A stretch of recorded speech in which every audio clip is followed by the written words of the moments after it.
On pourrait penser que le métier d'agriculteur est l'un des moins dangereux du monde. En réalité, c'est l'un des plus mortels. En fait, le site Forbes.com le classe au 6e rang des métiers les plus dangereux, non loin des pilotes de chasse. La famille Fraser est sur le point de découvrir l'étendue des dangers de la ferme.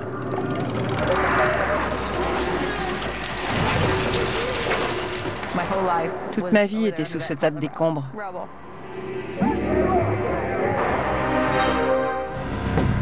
Les Fraser de Hersey dans l'Illinois n'oublieront jamais le jour où ils décident de démolir 2 vieux silos qui servaient à stocker du blé. Ils ne servaient plus à rien. Il y avait même un arbre qui poussait à l'intérieur. Ces silos étaient sûrement là depuis 100 ans. En fait, les silos sont bien plus anciens. Ils ont été introduits aux États-Unis en 1899 à l'usage des producteurs de lait qui y stockaient du blé pour les hivers longs et rigoureux. Les hautes tours cylindriques étaient comme une gigantesque mangeoire distribuant le blé à leur base. Mais ils sont un obstacle dans le champ. Stan trouve alors la solution pour les démolir. Stan a lu dans un magazine qu'il fallait enlever une brique sur 2 et passer une chaîne dans les trous. Ensuite, on la fixe sur un bulldozer et en tirant sur la chaîne, le silo entier doit s'effondrer. L'idée est de tirer la base dans un sens pour faire tomber le silo dans un autre sens.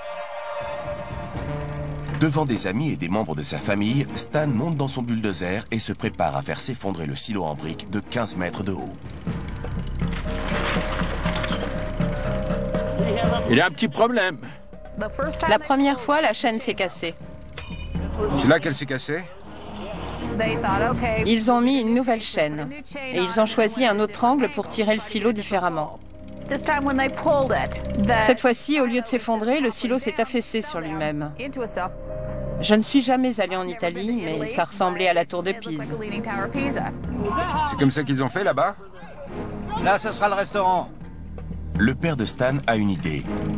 Pourquoi ne pas donner un petit coup de bulldozer sur le silo? Trop tard pour s'éloigner. 4 tonnes de briques s'écroulent sur Stan.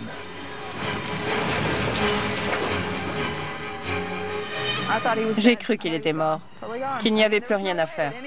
Personne ne survivrait à un tel choc. Pour l'ingénieur des ponts et chaussées, Dilip Khatri, Stan a commis une erreur fatale. Impossible de faire basculer ce silo de la façon dont il s'y est pris. Ça ne peut pas le faire tomber, car structurellement, ce n'est pas une construction cylindrique solidaire.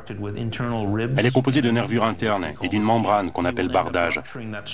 Par conséquent, ça entraîne la rupture de cette structure qui va imploser verticalement.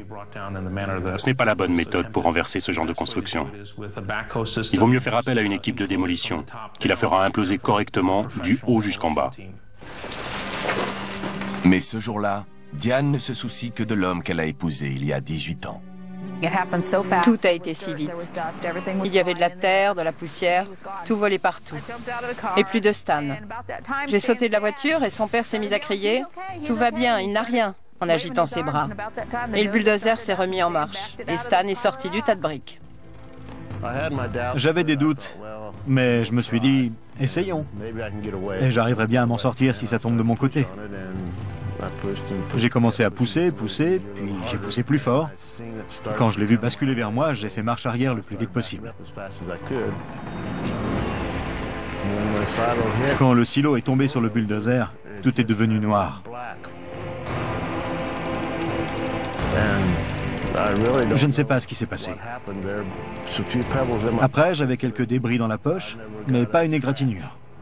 J'ai couru le prendre dans mes bras. Je voulais le toucher. Je l'ai serré dans mes bras. Je n'arrivais pas à croire que je n'avais rien. Je me suis rendu compte que j'avais laissé mon fils de 4 ans dans la voiture. J'ai couru le chercher et quand j'ai ouvert la porte, il m'a demandé « Papa est mort ?» Et je lui ai répondu « Non, il va bien. » Stan doit la vie à 2 éléments. Le toit de la cabine en acier de 64 mm d'épaisseur et, croyez-le ou non, le terrain lui-même. Il a survécu grâce à la présence d'un arbre à l'intérieur du silo qui a empêché les briques de l'atteindre. Sans cet arbre, il ne s'en serait pas sorti.